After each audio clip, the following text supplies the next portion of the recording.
what changes for you this week with Reggie and Eric out at half? Nothing changes for me mentally. I prepared like I was going to play a lot all season. That's just how the mentality should have been from the start. So nothing changes for me this week. It's just now that I'm playing right away. And I'm excited for it, but just getting everybody prepared. And we've always had that next man up mentality, and that's what it is this game. Communication is so important back there. How does Northwestern make that challenging?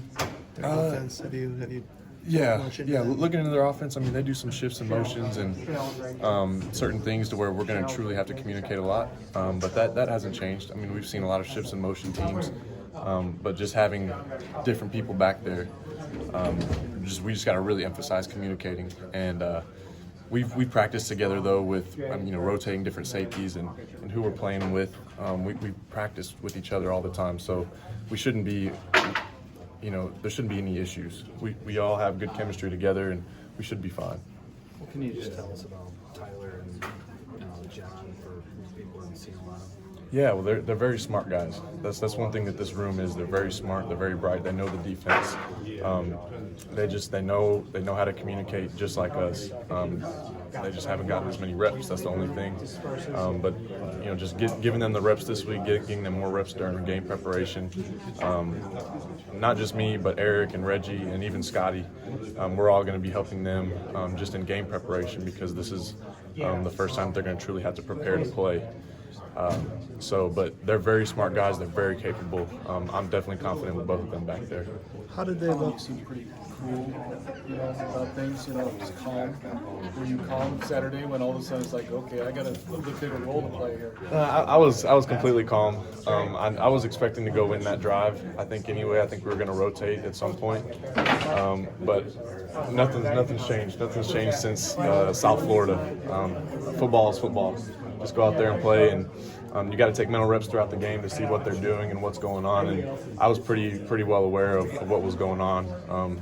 They had a few trickeries here and there, but I was very well aware. So I was just confident, very confident in what was going on in the game. When something like that happens, I imagine it's an emotional thing. You guys can adjust like that. Did you guys have to come together to have any conversations, make sure you stay focused, and kind of come back to the game after that? Yeah, I mean, it was a momentum shift, obviously. The crowd's into it. The crowd doesn't like it, so it's easy to feed into what the crowd thinks. And but it's part of football. It was the first time that we've really faced any kind of adversity like that this season. But we just talked with each other and just said, look, we just got to regroup, and if that's how they're going to drive down the field, then no problem. Let's just keep playing the way that we've been playing all game. You guys are down 3 safeties now. You just saw 2 get ejected for targeting. Does that change your aggressiveness on Saturday, knowing they can't lose you? I mean, or can you not think like that in this sport? I thought about that a little bit, but I can't try to change anything about myself or even with Tyler Mays or John Torchio.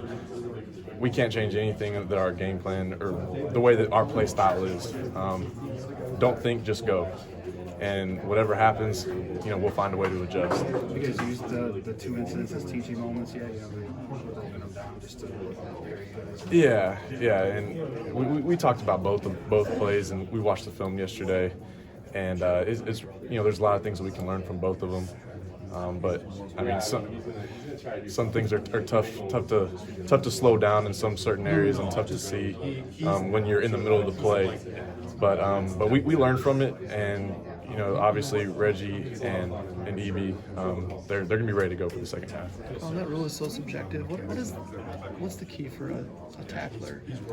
It's to tough. avoid that? I was gonna say. Yeah, it's tough. It's really hard to when you're out on the field. I mean, you get comments from everybody, everybody in the stands about, oh, he should have slowed down. That was cheap. All those things. Well, it's a lot easier said than done when you're out there playing and you're going 1,000 miles an hour and you're just trying to make a play, and it's tough. It's really hard, but it's something that you have to work on and create a habit and practice, because the game's changing now to where you can have facing consequences for tackling a certain way or coming in with a certain part of your body. Just something you got to learn from. It's something you got to create a habit with, and I'm not saying I have that.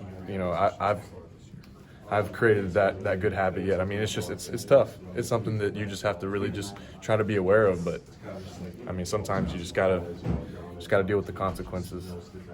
I'm guessing you're not surprised about how effective your defense has been as a whole so far this season. I always thought if we can execute this game plan that Coach Leonard sets out for us, we can play very well in the game.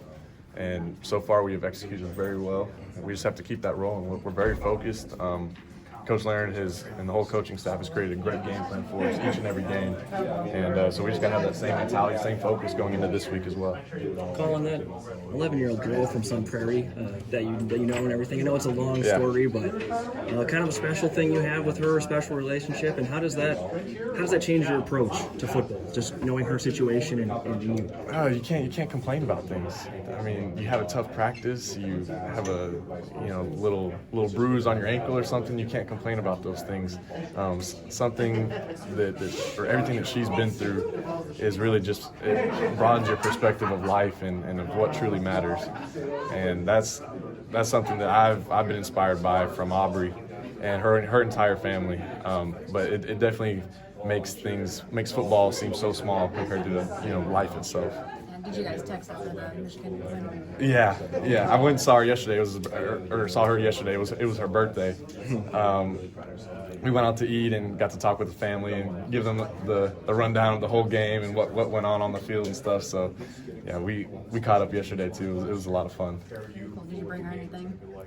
I didn't know exactly what to get her, so I just got her a bunch of candy. I got her a whole box. She likes Nerds and chocolate, so I got her a bunch of Hershey's and a bunch of Nerds, and she liked it though. Yeah. How cool is it that you guys are, with the age difference, able to just relate? She's very mature for her age, very mature. Obviously, you have to for everything that she's been through and how she's handled things. But it's a special relationship to have somebody so young but so mature and see life so differently and have her family so supportive as well. It's a special relationship. Thanks for your time. Yeah, thank y'all. So, in your opinion, how did you feel Tyler and John performed being thrown out there? How do you feel they performed against Michigan, a top 11 team? They did a great job. Obviously, throughout the week they were doing scout team. They weren't necessarily. I mean, they were getting some reps to prepare for the game, but I mean, they weren't expecting that. I mean, I don't think any of us were. But they came in there and they knew their job. They knew exactly what to do, and they stepped up big time for us. How does it mean to you're a former walk-on, they're walk-ons? Like, what's the mentality when they have to be next man up? You should take things personal when it's the next man up mentality and how people take when you step out onto the field. You really want people to be confident in you. And that's our mentality, is we want to be prepared. We want people to be confident when we step out onto that field. And, it shouldn't matter who's out there. We should still be able to do our job, and the defense should have no drop-off. And then with Madison, I know he's questionable this week, but how has he worked in as a safety? And I don't know if I necessarily saw any reps with him on the field in that role, but how have you seen, against Michigan, I should say, but how have you seen him develop and work on that transition from corner? Yeah, I mean, he's really had to broaden his IQ a little more, just because corner, it's really, the game plans are a little bit more simplified when it comes to doing your job. That's just the way the corner position is, but you got to communicate a little bit more at safety position, and he's learning a lot, and he's improving a lot, and I'm confident playing next to him. We've been playing next to each other throughout the weeks. I think his communication has gotten a lot better, but we're all still learning. I'm still learning, he's still learning, and but this is giving him a great chance just to still learn, get a lot of mental reps, and get a lot of just reps in what we do with the scheme. And then I